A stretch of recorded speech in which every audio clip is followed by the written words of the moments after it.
আসসালামু আলাইকুম রহমতুল্লাহ। আব্বাসী হুজুর কি বলে একটু কথাগুলা মনোযোগ সহকারে একটু শুনে যাবেন বেয়াদব please। কোথাকার। আমার একটা রূপ দেখছে, আরেকটা রূপ আছে, ওটা দেখে নেই তো। কত মাস্তান, কত ভণ্ড পিটায় জীবনে সিধা করছি আমি। ওগুলো কারা? ওই যে হইচই করতেছে, যারা হুমকি দিয়েছিল মাহফিল বন্ধ করে দিবে, এই নদীর আন্ডা বাচ্চাগুলোরে সরান, যান, যাও স্বেচ্ছাসেবক ওখান থেকে, তারা ওদেরকে।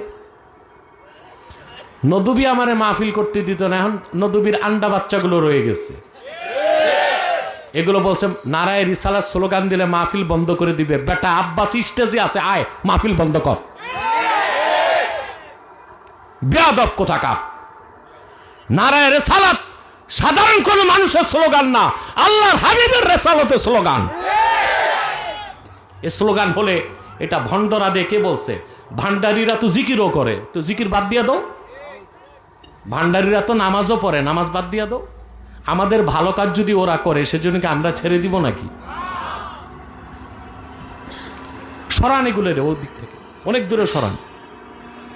আমার একটা রূপ দেখছে, আরেকটা রূপ আছে, ওটা দেখে নেই তো। কত মাস্তান, কত ভণ্ড পিটায় জীবনে সিধা করছি আমি।